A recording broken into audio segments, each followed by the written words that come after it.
Migena, I kam pa shumë video nga ti dhe tani po e kuptoj se sa gabimet unë I kam pa.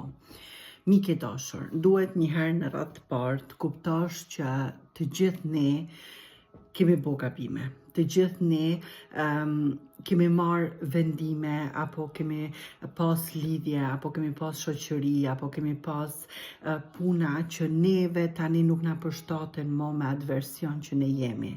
Por duhet kuptosh që se cilën gjë që ti e ke bo si mas energjisë që ti e ke pas. Apo nuk du tani të flas vetëm për energji, duhet të flas shumë thjesht që të më kuptoni gjithë, sepse për mu ka shumë rëndësi nëse ju më kuptoni, atëherë mundeni edhe ta zbatoni atë që unë ju këtuve ju them. Në radhë parë më kanë ardhur shumë pyetje, Migena pse s'po bën video, ku je? Miq të dashur, duhet kuptoni që unë nuk jam vetëm në këtë drejtim. Domethënë kam punën time tek spitali, kam punën time ndihmëse, domethënë I kam shumë detyra tjera dhe kuptohet që edhe me zhvillim personal merrem dhe jam vetë akoma në shkollë duke mësu, por nuk e kam vetëm këtë drejtim. Domethënë që gjithçka duhet që ta ndaj me kohën që unë e kam. Prandaj unë sa herë që më jepet mundësia koha, normal që bëj video dhe jam mbledh gjithmonë shumë pyetje, por edhe shumë përgjigje ju I keni në YouTube. Ju lutem hapni YouTube-in tim dhe mrapa mundeni simas pyetjeve që mu më kanë ardhur në kam bë dhe videon. Tani për t'ju kthy edhe një herë pyetjes.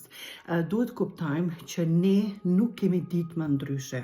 Ka situata, ka gjëra që ne ndoshta I kemi bë dhe I themi vetes tonë, o Zot pse e kam bë këtë sjellje, ose pse e kam bë ndoshta një seminar, apo pse e kam bë një retreat, apo pse e kam pas një lidhje shoqërore me dikonin, ose pse ja kam leju shumë personave ndoshta më shumë se sa ato e kanë meritu. Duhet kuptosh që gjithçka ty të zhdasht për zhvillimin dhe rritjen tone. Nëse cilën situatë, miq të dashur, ne ose mësojmë, ose ne e realizojmë, apo kënaqemi, apo shijojmë atë moment. Do me thonë, duhet kuptojmë që nuk ka gabime dhe ne ato gjana që I kena bo, nuk kena ditë më ndryshe.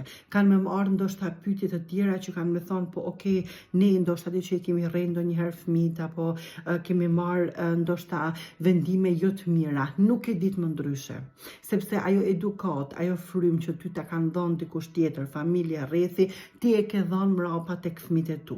Prandaj duhet në radhë të parë ta falësh veten, të punosh me veten dhe ta akceptosh atë të kalume që ti e ke pas për të kriju një të ardhme që ty të përshtatet. Të përshëndes edhe një herë.